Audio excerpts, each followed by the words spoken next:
Hello, it's Jack Tutor here of Attention Magazine. Welcome to Crucial Listening, the podcast where I speak with musicians and sound artists about 3 albums that are important to them. My guest this time is Rocio Zavala, a visual and sound artist based in Chicago, originally from Mexico City. Rocio's new album, Invisible Miracles, is out now on Monastral. It uses instruments that Rocio has made herself, which use light and electricity from the body as modulators. There's something very fundamental about Rocio's work. The use of low frequencies that quake through the body, the use of repetition to drill down into a single idea. The fact that the first track is called Root Drone, there's a sense of trying to approach the core, the very center within these pieces.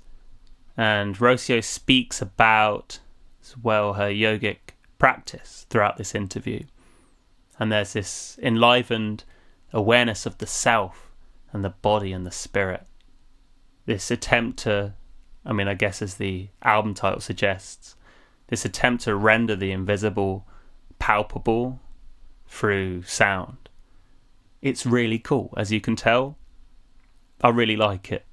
So you can check out the record over at attentionmagazine.co.uk. I'll include a link. And Rocio picked some really cool albums for us to talk about. 3 totally new ones to me. Some real surprises in there. I had a great time with them. And we had a great chat about them too. So you can support Attention Magazine and Crucial Listening specifically over at Ko-fi, ko-fi.com/crucial listening. You can donate either one-off or monthly, whatever amount feels right to you. Or you can review and rate the show on Apple Podcasts or whatever app you happen to be using. Okay, that's it. Really hope you enjoy this episode. This is Rocio Zavala on Crucial Listening.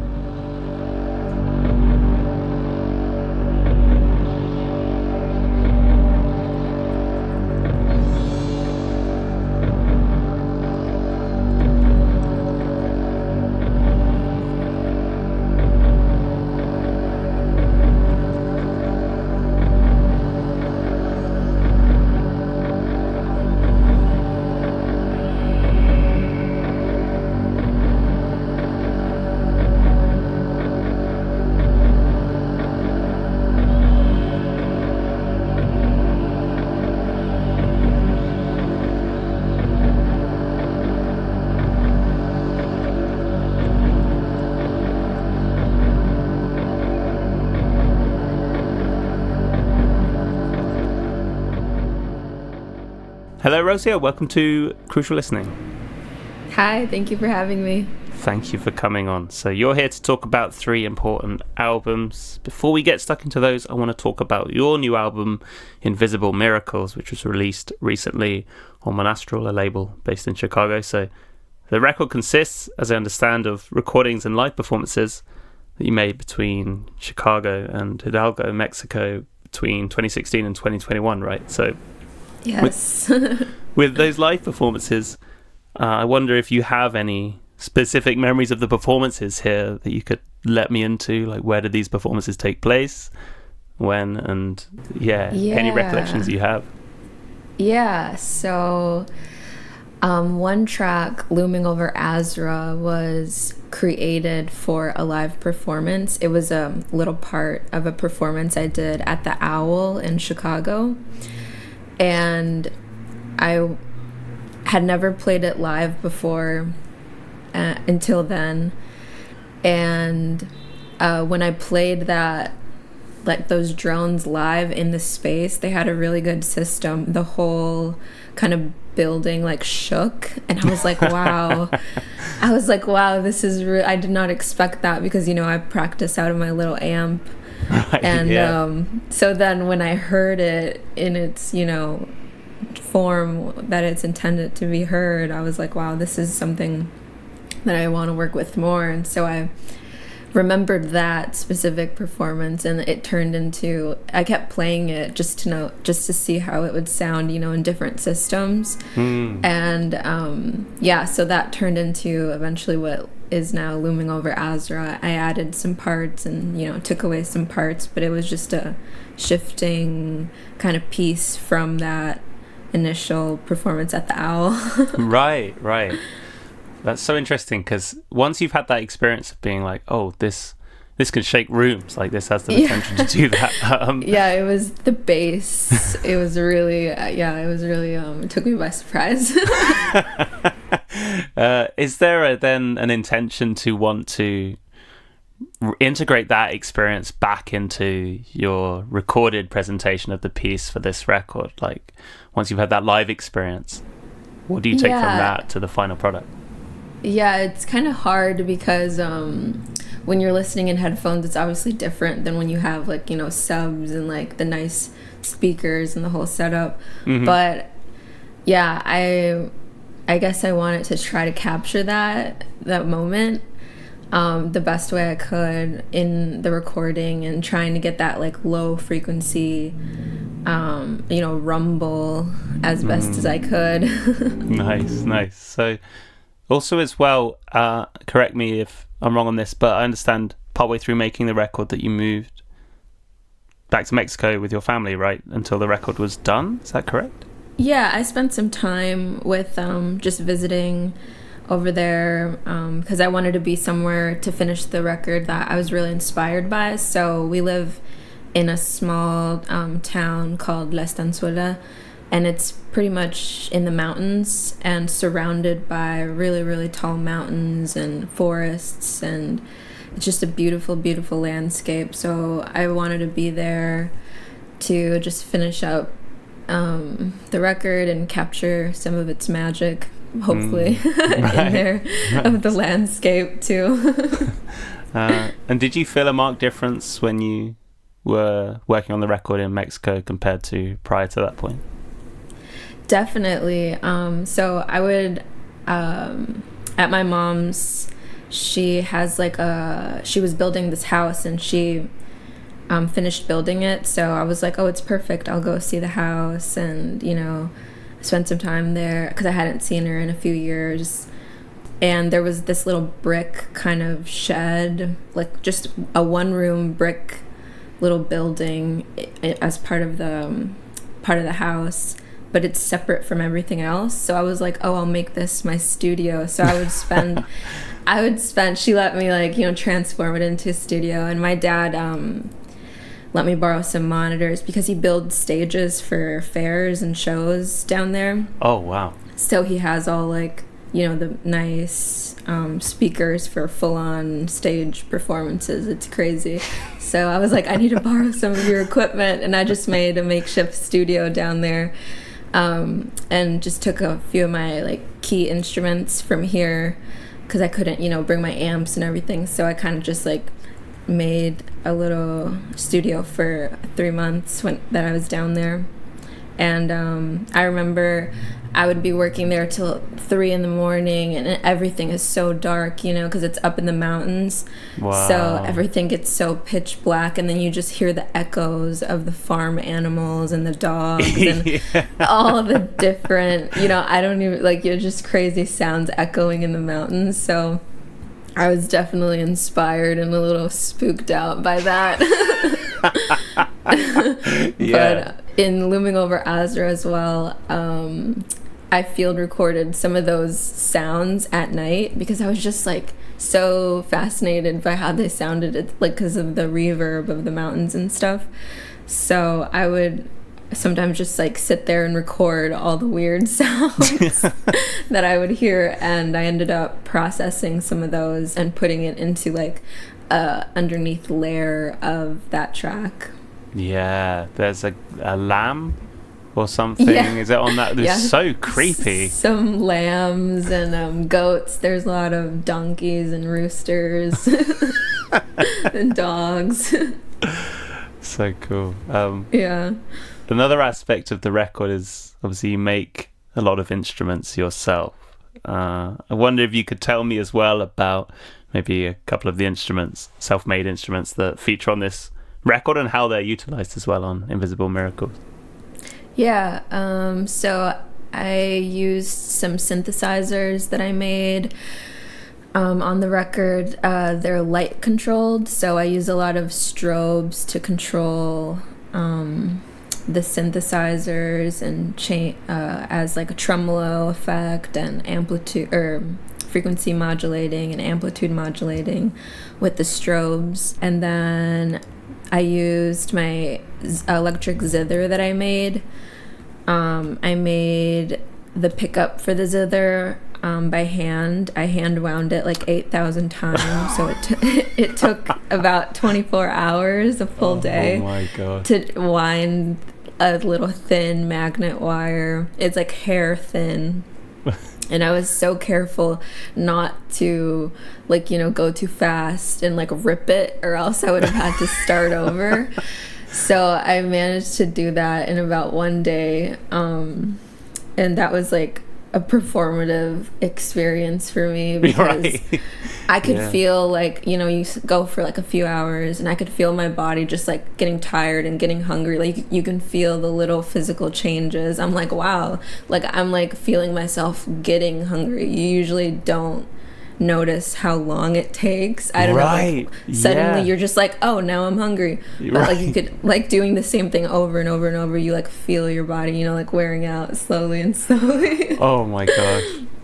It was pretty interesting. So the zither, it's made out of plexiglass. So if I were to make it again, I would make it out of wood, but I kind of use the plexiglass.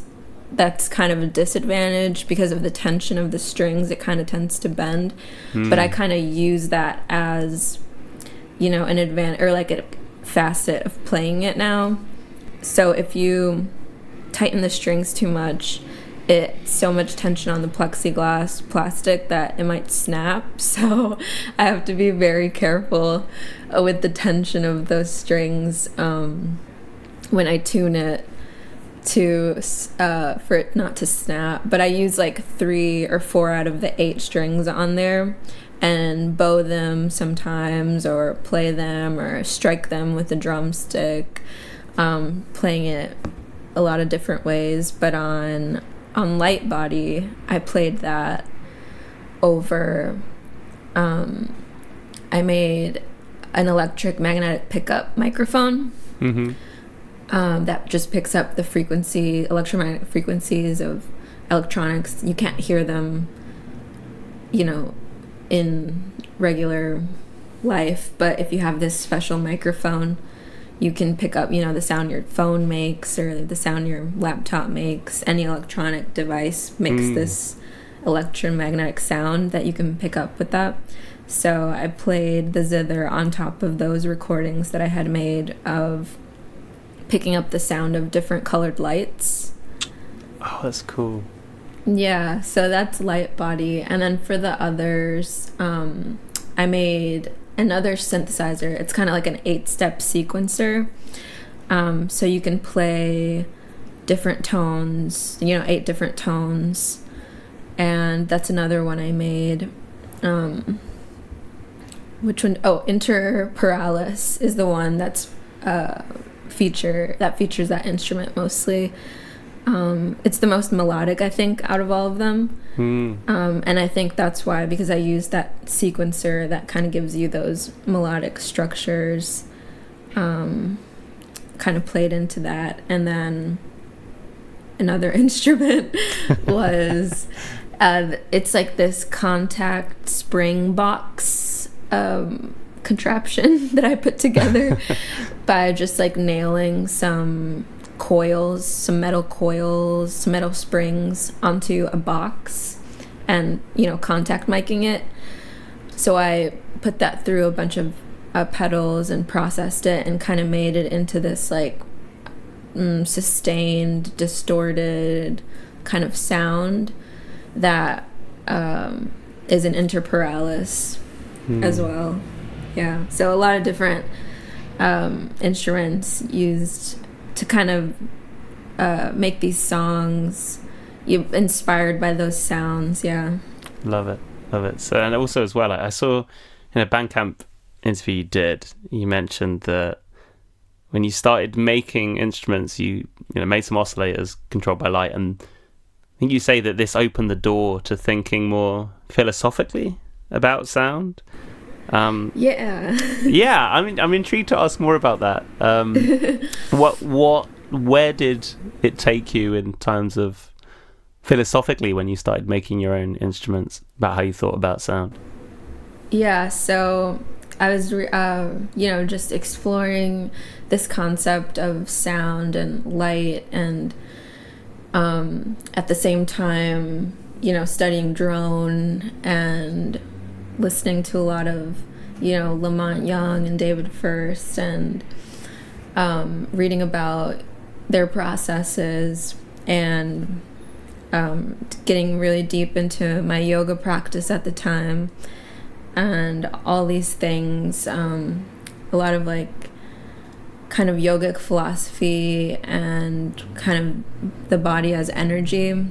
In Light Body, I think I was thinking about how in yogic philosophy they say we have, different layers of your body, like the subtle body, the physical body, the emotional body, and they all have different, frequencies or resonances, and kind of the goal of yoga is to align all of those, or one of the goals can be to align all these bodies and make them whole, as working as one whole, So I just think a lot about, maybe I was thinking about trying to find the frequency of my own body, Oh, cool. I don't know if it's possible. I haven't been able to figure that out, but I was thinking a lot about, in some of my instruments that I make, I use the body as a resistor in the circuit.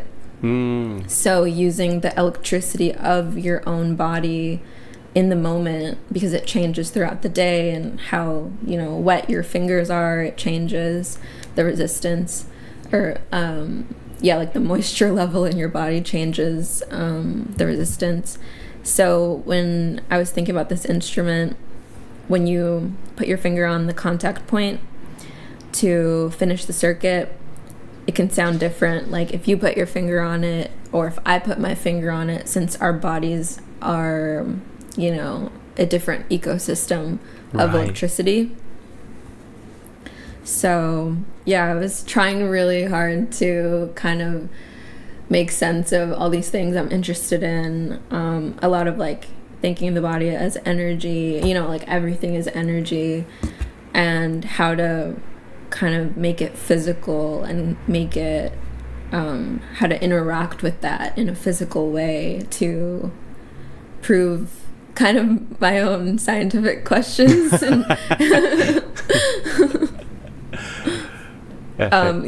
With the zither, the pickup that I made was pretty much me questioning how can something so simple produce amplification, like magnets and wire, how can these two raw materials make something so, complicated or just complex, So all you do is take some metal rods, magnetize them. I just glued magnets to the tips of each rod and wound the wire around it, and at the ends just soldered cable to it.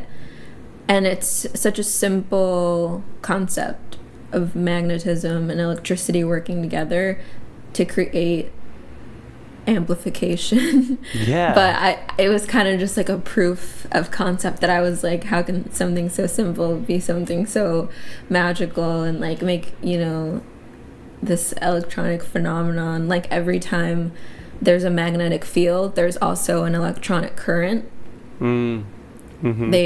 So it's every time there's magnetism, there's electricity, and vice versa.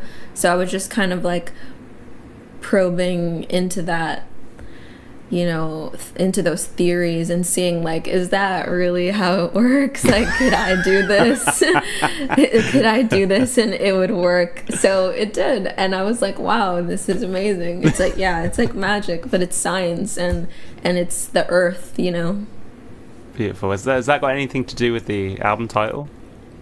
Yeah, definitely. Definitely, yeah. I mean, sound, you can't see it. It's in the air. It's just air pressure moving at different, measurements. And the way it hits your ear, yeah, it's just in the air. And also electricity, it's in the air or in the, what do you call it? The ether? In the ether, exactly. Yeah, all these things that are happening at subtle levels that our perception isn't necessarily attuned to, but are there. Mm-hmm. So yeah, I guess it's just me trying to tap into all these frequencies that we can't see, like infrared or X-ray. We've managed to find ways to visualize and hear and perceive these other spectrums, parts of the spectrum, but I feel like, yeah, there's more to be discovered there. Wicked. It's so good. I love the record. I've had it in my company for a few months now. I gave it another spin, obviously yesterday, and I was just like, oh, there's so much going on. People should definitely check it out. There'll be links in the show notes. Dive in and hear all these spooky lambs and wonderful self-played instruments. It's really good. Okay, so let's move on to your important records now, Rocio. So I ask people to pick 3 important records. I'm aware that important can mean something different to anyone, so I'm intrigued to ask how you understood important in order to come up with the list of 3 records that you did. Yeah, so I was thinking about kind of throughout the years of making the record, since it was 2016 to now, or to last year. I was thinking of, moments where my perception of sound kind of changed or expanded, and I wanted to share those specific moments, or something in their process that was really inspiring to me, that informs the way I maybe approach music making or sound making, composing, all of the above. Yeah. So I kind of wanted to choose, those musical moments that changed my perception on listening, or changed the way I interact with sound in general, or something that I really identify with in the process. Yeah. Awesome. So we can go for whichever record feels natural to go with first. Which one do you want to go for?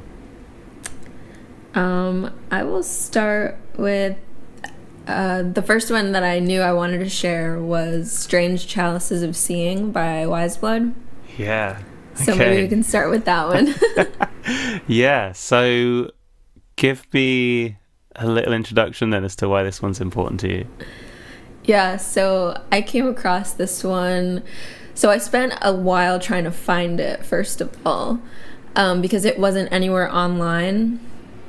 And then until I was always searching for it, and there was one song off of it, Ballad of the Broken Skull, on YouTube, and I would listen to that one all the time. And then finally somebody uploaded the full tape, and so I was like, yes, finally I get to hear the whole thing, instead of like looking for it for months and months.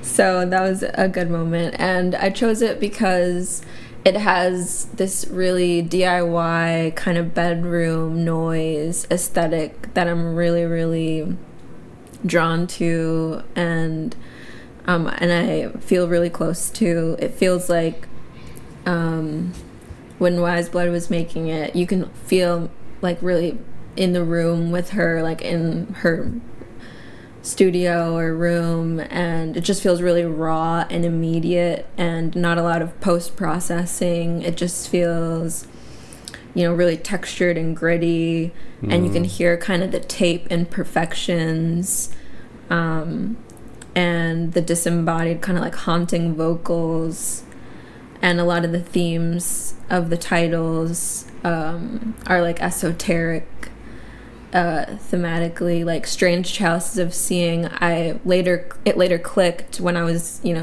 reading about tarot and doing tarot, that it's the Seven of Cups in the tarot deck, because you have all these chalices filled with different items or jewels or money or food or a weird little skull man and this person's shadow, you can see the back of him, but it's like a shadow, and all these chalices are in a cloud. So it's kind of about like choosing or dreaming what you'd like to have within all these choices, all these chalices. So wow, kind of like the vision that you have in your dreams, or what you dream of.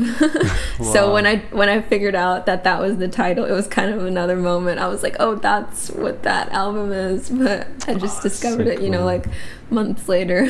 Yeah. And then like Raga of the Spine, that track, I don't know, I'm really in my yoga practice studying ragas also, and I play sitar as well. I studied sitar in India for like a month straight.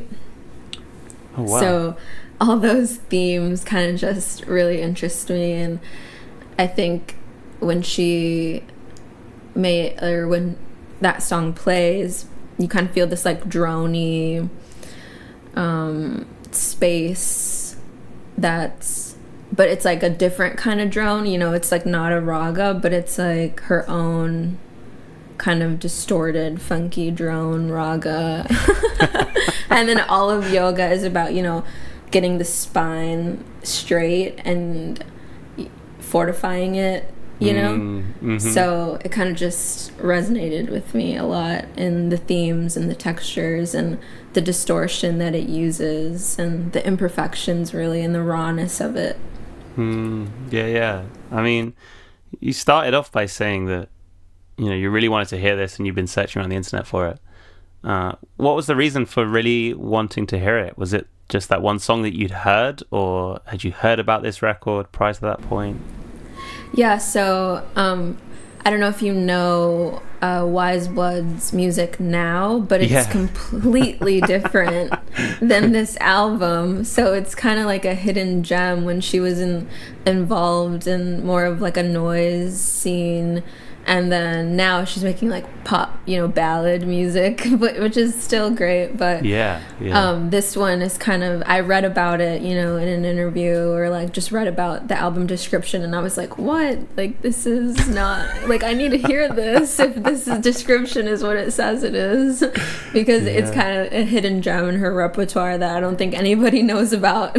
Yeah, I think it's a lot more interesting to me sonically than the stuff she's making now. Yeah, what I find bizarre is retroactively hearing this, having heard Wise Blood's new material, and hearing the voice, like the same voice which can obviously carry a pop song so effortlessly and with such strength, just being smothered by everything else on that early release. If you're looking at it through the lens of, say, someone who'd later become a pop artist, it seems outrageous that you would obfuscate that voice so much. But I'm also used to hearing, I think, these kind of noise records with people with okay voices, right? But yeah, really, really fascinating.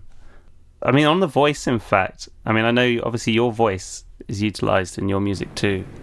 And I know you kind of, at least in the past, have sung in a more kind of conventional sense as well as using your voice more texturally in this new record. How do you think about the voice within your music? Is it always obvious how upfront you want it to be, how you want to utilize it?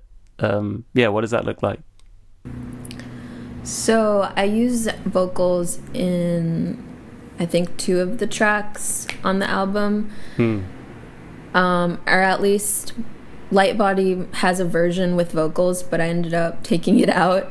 So there's a hidden Light Body version with vocals on it that might never be released, but I did play it live recently, so sometimes I play it live with vocals depending on how I'm feeling. And How Much Matter has vocals on it, and that one, when I was making it, the vocals just kind of, came along with the sounds. So I didn't really try to stop it. I was just like, okay, let's experiment. Let's see where this goes. And they tend to be kind of more as a texture. Of course, the lyrics are, important to me in poetry, in a poetic sense. But they're not necessary.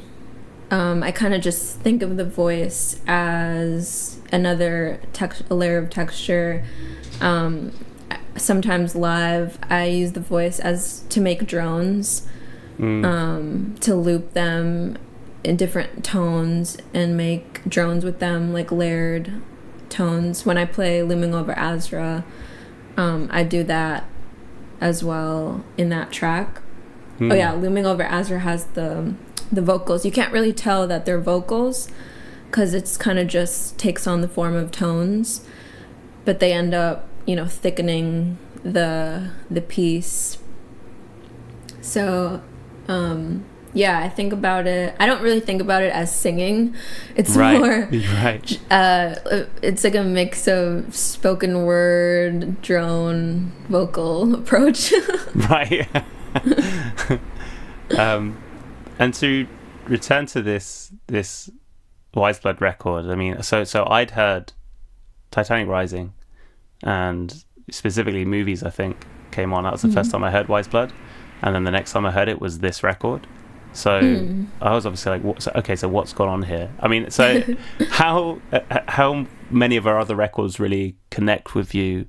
And yeah, what does the trajectory look like in terms of her discography? Do you see this sort of transition happening slowly? And are there any other records as well that really connect with you beyond this one? So the first time I heard her music was on a KEXP performance, so I knew nothing about her music, but I heard that performance in the interview, and it seemed in the interview that she was really thoughtful and knew about experimental music. So I was intrigued by that, and she plays guitar, so a lot of her songs now are guitar, ballady folk style. And I started, playing music with the guitar, so I think I kind of have a soft spot in my heart for that for that style. But I think the early albums where it's just kind of more stripped down guitar vocals, I really like. But this one kind of just surprised me a lot because of how different from that it is. Yeah. It's funny to see a lot of the YouTube comments of people, I presume, who've sort of just been reaching back to see what early stuff is like. Yeah. Being like, oh no, this ain't for me at all. Yeah. And when I found it, I was like, yes. Yeah. You've mentioned a couple of tracks as well that jut out for you. Do you have a specific favorite on this one? I think, Ballad of the Broken Skull is one. Deep in the Minor Arcana. It's a good track title as well. Yeah. And that's what gave me the hint, too. Yeah. For the tarot. I think when I listen to this album, I like to listen to it from start to finish. That's also why I picked it, because they kind of all meld together in a nice way, even though there's kind of like there's like jagged stops between the tracks, but they still kind of all just like meld into this one whole big, piece for me.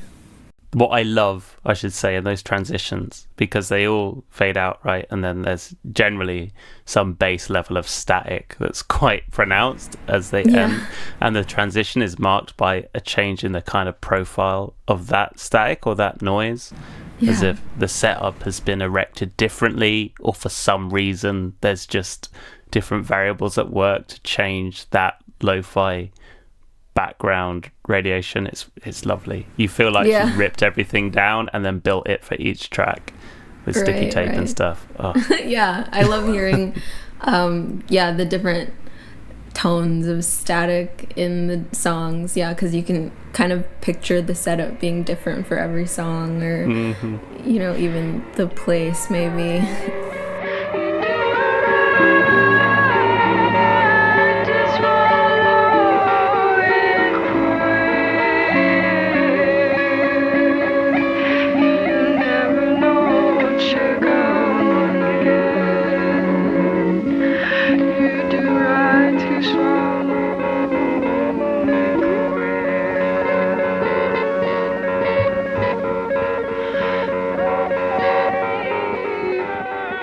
Rocio, let's go to your second important album. Which one do you want to go for now?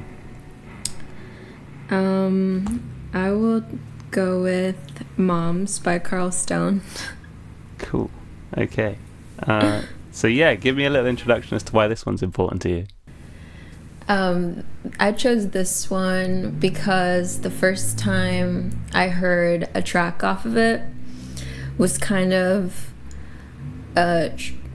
it was a beautiful moment in itself. The first track I heard off it was Shin Ki, and it was early in the morning, and it was like, I was feeling groggy and almost awake, or barely awake, and somebody put this on for me, and I was just, I wasn't expecting to be carried off into this dreamy, ethereal land. and it did that, and I was like, how can one sample build this whole world that's continuously being expanded or revealed to you slowly? It's like a world is being built slowly, microscopically. And it's such a simple concept of sampling and looping it and stretching it, but it creates a very powerful effect, or it had a very powerful effect on me when I was hearing it for the first time. Like the way the vocal is stretched, it kind of makes me think of like honey dripping, or like a molasses oozing. That's perfect. So I really love that feeling of stretching and looping with the samples, because a lot of my process is also sample and loop based. I sample a lot of the synths that I make and manipulate them in various ways, and I think process wise this one was really inspiring to hear. And also the first track, so you can tell Shinki is my favorite track off of this this album. But the other one that really that I really love is the first one. I'm not sure how to pronounce it, but it's Bante Sray, I think. We'll go with that. Sure, but it's similar in the way that it uses this vocal sample to create kind of a looping, dreamy world that I just want to live in. They're the two that definitely protruded for me as well. So when you say this has been inspiring in terms of your own process as well, I'm intrigued to like dig into that a bit more. Is it more the fact that it's just capable of as you say, creating a world with so little? Is that the inspiring bit? I mean, how did it inform what you were doing once you kind of come into this record? What does the before and after look like? with mums for you? Yeah, so I heard this album, it must have been around 2015, 2016. So it was a really early kind of milestone for me in thinking about composition and process composition. So just that idea of using just minimal, I don't know, a minimal concept to create a piece that can be so powerful. Just that idea of doing that, I think, is motivating and is inspiring as a challenge. Because a lot of my early stuff was done with, minimal electronics, minimal setup. I had almost, no gear. It's just to, slowly building kind of your setup, of like shaping the sound, buying this gear or making this piece of gear to shape your setup how you want it to be. But that's taken, years. So in the early days, it was like me working with like very minimal, like, one or two synth oscillators and trying to create, trying to compose something with that. And so I think having limitations is also really important in my process, because the reason I started making synths in the first place, or instruments, is because when I learned music or programming, in Ableton and all the soft synths and software, you have a million options of sounds. Right, of course. You have so much to choose from. Yeah. And while that's fun and awesome and you can have so much fun with that, I'm like, I want to know how it got here, just trying to like teach myself synthesis, and also wanting to be closer to like the root of the sound, like what is the most fundamental basic sound you can make with these tools, or like one oscillator. So trying to pare down and just get to like the fundamental sound, I think, has been really important in my music, and trying to work with that instead of changing it, trying to keep it itself. Yeah.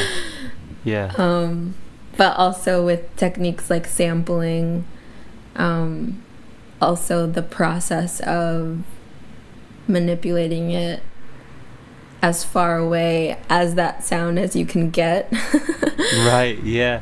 Is also something that I like to work with, and something that this album made me, just think about different techniques and like a compositional style that can be very minimal but still effective, I think, is something that I try to go for. What I love about this Carl Stone one is this repetition is its own processor, definitely with these pieces, where you hear something for 8 minutes and there's absolutely no way, even if it's basically the same sound, maybe altered slightly, that it's going to sound anything like the first time that you heard it. That recurrence is enough to sort of completely twist the impression of the sound inside your head, which is like, that's where I get my kicks. It's like saying the same word over and over again. It starts to sound like not a real word. Exactly that. Yeah, exactly. The other pieces on this record are really different, and you have so many frenetic. I was almost quite surprised to, having never heard Carl Stone's work before, to go from the first track to say, the title track, for example. You get these very frenetic, kind of like, it feels like maybe cut from totally different styles of music layered together. I mean, how do you relate to those? Do you enjoy those as well? Do they inspire you at all too? I think the thing that inspires me about the other ones, they're a lot more frantic, not as dreamy as the other ones that I love, but the sampling kind of sound source, I think, is interesting to me. Taking, samples from wherever and changing them, manipulating them. I think that idea in itself is something that's inspiring to me. And then it's kind of a similar process of, expanding the sample and creating this cyclic kind of space and finding the rhythms in kind of this noisy, clunky world. Yeah. Yeah. Because he uses a lot of very rhythmic music, especially in those bits. So you've kind of got a meta rhythm where it's like the very fast tempo of those original clips, but then the slower maybe tempo, or different tempo rather I should say, of that's generated by the repetitions or the looping. Yeah, which is really spun my brain around. yeah, I really like that aspect of it, that there's the rhythms within the rhythm of the music, the sampling rhythm, and all these like polyrhythms that get created. I also want to pick up on something you said with regards to getting to the source of the sound, which I thought was really lovely. I'm intrigued as to how easy that is for you to do, to keep things really simple and reduced in order to keep you connected to that source of the sound. I say this because, I love that kind of thing, and I also have this very flitty part of my brain which wants to bring in as many sounds as possible. It's like, oh, let's add this in now, and suddenly you kind of obfuscate what you're going for, right? So I mean, do you have to set boundaries for yourself in order to ensure that you are remaining connected to minimal means, or do you find that that's something that's quite natural for you to do?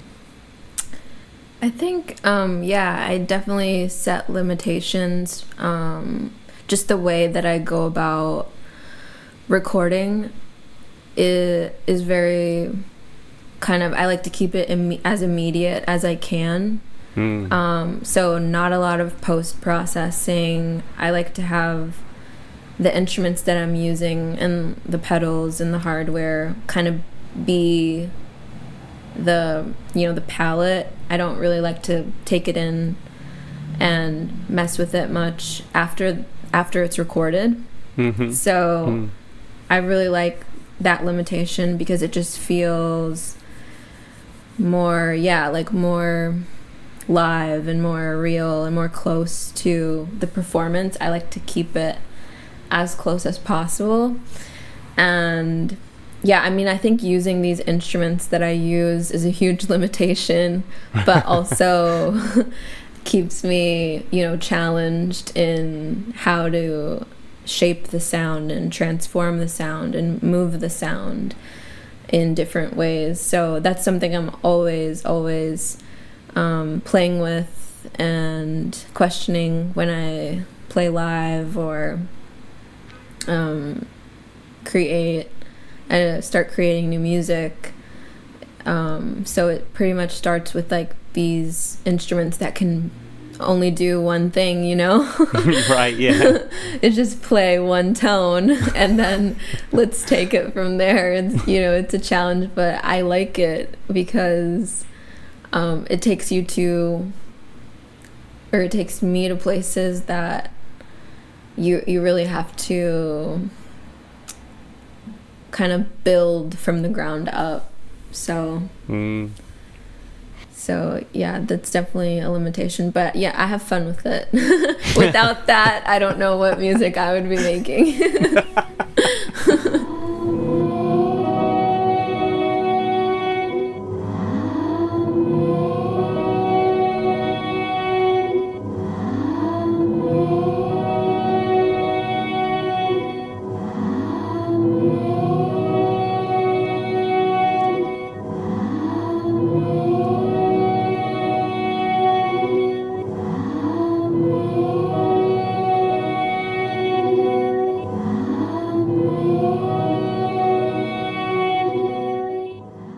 let's go to your final important record then, Rocio. So what have we got as the final pick? The final pick was Privacy Issues by David First. Nice. Again, if you could give me an introduction as to why this one's important, that'd be great. Yeah, so it's Privacy Issues, DroneWorks, 1996 to 2009. So similar to my album, it was a collection of a lot of work from an era. And I like that because you can kind of see him working with similar themes in different ways and different processes. But it's this beautiful, just perfect drone album to me. The first track I ever heard from this album was A Bet on Transcendence Favors the House. And when I heard it, I was just like, I don't know, I was just like, wow, this is drone music to me. This is like really perfect drone music. And it's thick and swarmy and slow moving, and it works with a lot of beating frequencies.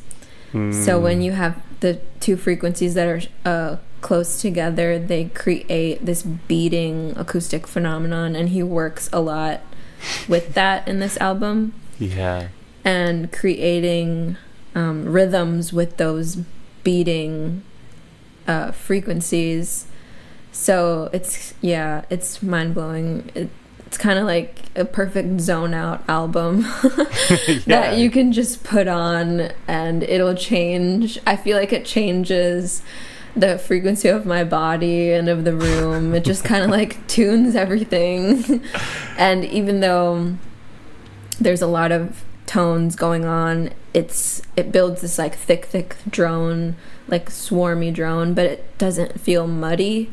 It all feels really clear and intentional and dense, and even in the dissonance it's soft and transcendent, and it can really be this crazy spiritual experience, drone. And I think this album has that like magic touch for me.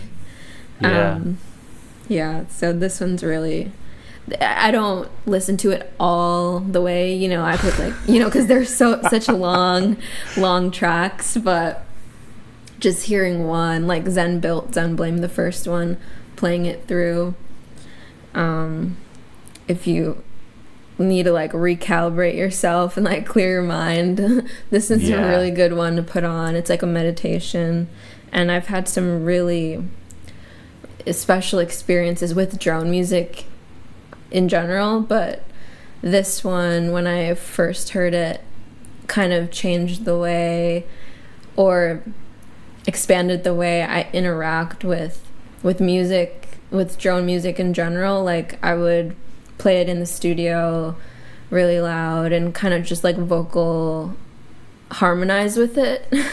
Oh, cool.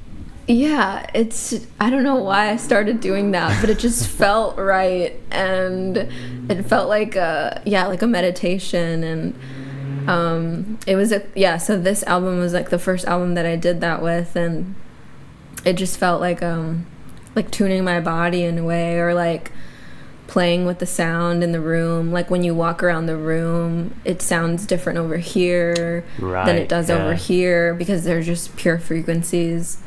On some of them, on others, I think there's guitar as well, which I love to hear in drone music, and also some other instruments. I think a clarinet and other instruments like that. But yeah, this one's really special. Like when you're done listening, you're like, where am I? you kind of just like find yourself in a different space, which sometimes you need. Yeah, absolutely. Do you remember how you discovered this one? When I was learning synthesis, one of my synthesis teachers played that song for us, and I was just like, wow. Yeah, it was like one of the ones that just blew me away from the get-go. Wow, what an awesome teacher. Yeah, he was great. It was, Bob Snyder. That's great. So it sounds like I was going to ask how you tend to listen to this record. Unfortunately, the only choice available to me during the past week or so has been headphones, so it was over headphones.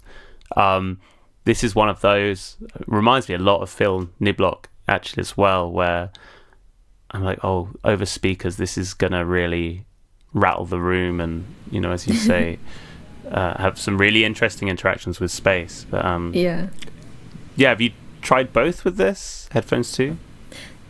Yeah, so I heard this one first in the room with speakers.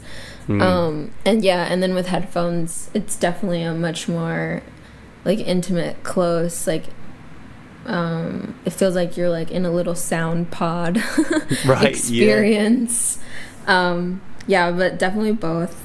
I definitely like to hear this one out in the room the best though. You mentioned that it kind of changed your relationship with drone or something to that effect, and you started playing it in the studio and stuff. I mean, what other releases did this bring you to? Were there other artists that you discovered in the wake of being really attached to privacy issues? I think at the same time I mentioned this earlier, I was listening to Lamont Young. Yes. So yeah. I was debating on whether to choose one of his albums or this one because they're kind of in a similar vein for me. But I think this one I ended up choosing just because of it's like so slow moving, but then when you realize it, you're in a different space. Yes. And it does that so easily for me. It kind of, sometimes drone, it's like you realize that you've been listening to the same thing for a while, but with this one I don't think about that. And I think in drone it's like that's something that's like a challenge to work with. It's like you don't want to bore the people, but you want to create these large spaces of sound, and it's like a battle of of that. And yeah, this one just does it really easily for me. I don't know what it is. I don't know what weird magic he's using, but it works. Yeah. It's like realizing that the sun has risen around you. Yeah, exactly. Yeah. You're like, whoa, how do we get here? Yeah. Within your own practice, in terms of using drones, has this record been particularly informative in how you've gone about that? I think he's doing a lot of these drones digitally, which is how he can get such clean, precise tones and methodic movement and stuff. So I don't work with anything digitally, but yeah, I think just as a perfect example of drone, it's informed that in my listening experience. But as far as like process, it's not similar to mine. I kind of take on a different, I like this slow moving, how did I get here kind of effect. Yeah. And I don't know if I achieved that or not, but it's just like something, it takes you on a journey without you realizing, and I think I like that kind of mindset.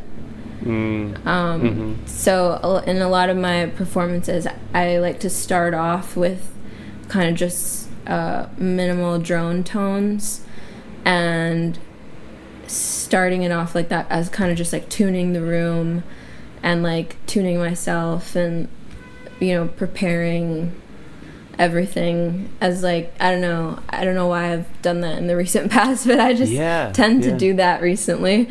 And so taking those drones from one place to another and how I do that is kind of always the question and the challenge and the fun of, you know, performing. And I think there's always like a battle of like, oh, I don't want to be here too long because you know, I don't want to bore people, but also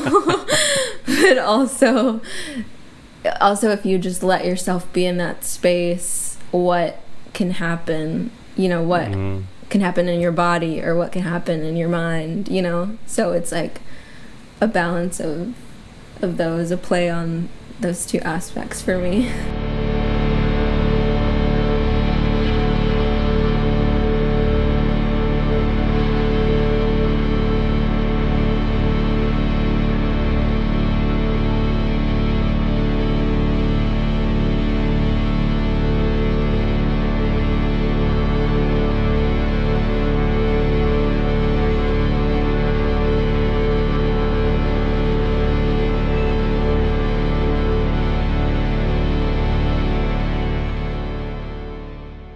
You mentioned this is a compendium of works across quite a time span, right? I can't remember. Was it in the 90s, right? Through to 2009? I can't remember what you said. 96 to 2009.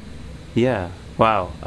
And as you say, yours was a compendium of works too over 5 years. I guess so much can change over that period.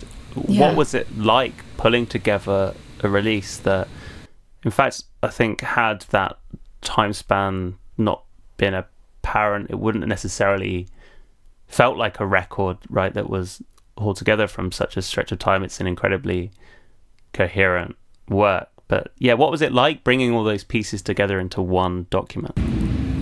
Yeah, it was really fun. I mean, I made a lot of different pieces, and yeah, as I added to my setup and changed it and built new instruments, the type of work I was making was obviously shifting along with that and evolving. So I tried to choose tracks that that I most liked that I made, first of all, but the ones that reflected kind of my journey in the most cohesive way possible. Nice. And so that's why the album, I think, starts off pretty slow moving and droney and more ambient, because that's kind of where my interests lied, you know, early 2016.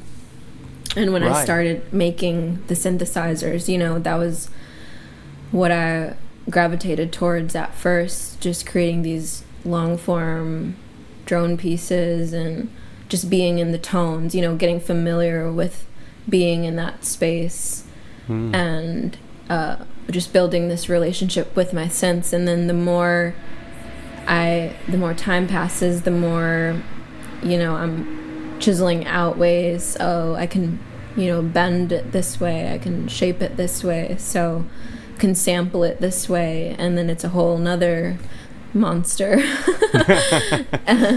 And so yeah, that's, if you get the tape, side A is like kind of more the ambient, slow paced droney side, and side B you get into more of a evolution of, there's a little bit of rhythm introduced, a little bit of vocals, and more sampling comes in. So just like building on all of these, you know, compositional techniques and playing with the different ways that the drone can shift, but also, you know, I'm still gonna have side A be for the people that love that, which, you know, I love it. So I met this person that listened to the first Root drone. He told me he listened to that, like, you know, constantly as he was meditating. So I was like, oh, that's perfect. I mean, that's like how it should be used. That's so like cool. On the SoundCloud you see it like played like 500 times, and I'm like, oh. So he was listening to that on repeat, and I was like debating on making it longer, because for a drone piece they're all pretty short, you know. Yeah. What was the thinking with having shorter pieces rather than, because I guess it's really tempting, right, to lean into the duration. Yeah, I think I just, when I was making them, I could make this long drone piece, but I really didn't think it needed to be that, So it's kind of like when you're meditating, well, for me, I just meditate for as long as I need to, and it's always different. So Right. for these songs, or for the like Root Drone and Light Body, it's like I just let my body tell me, okay, how long do I need to hear this? And until, like I get the effect, or like, I get the full experience. And so I think that's why they aren't longer. It kind of just, I wasn't, trying to make them a certain length or anything. I just kind of composed them in the way that I felt they needed to be, I think. One final question, I think, is, it feels kind of inevitable, having spoken about the chronology of that's on display with this record of yours. What is coming next? Are you working on new music now? And are you feeling any differences between, Invisible Miracles and where you're headed from here? Yeah, definitely. I've been recording some new material, and it sounds a lot different. It's like, if you listen to the last track, it's kind of like picking up from there. Right. and changing it into a new direction. So a lot of my recordings now are sounding a lot more distorted, and I'm using a lot more of rhythmic kind of drones. So distorted rhythmic droning patterns and rhythms. And I'm trying to recently, in my live performances, I've been leaning more towards like giving myself space to improvise. So it's got a lot of that going on.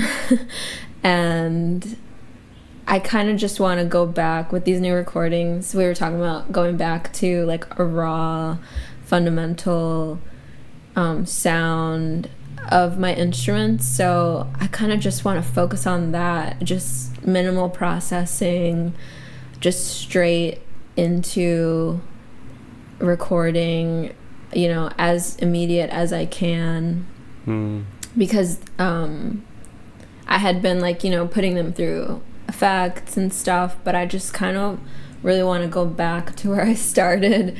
Right. And let these like saw or square wave drones just be like their gritty raw selves. So I think it's a lot more gritty, I think, and growly. Awesome. Great. Well, Rocio, thank you so much for talking through your important records, but also Invisible Miracles as well. Didn't really need another reason to compel me to dive back in, but you've given me umpteen, so that's awesome. And to everyone listening, we'll see you next time. Goodbye. Bye. Thank you.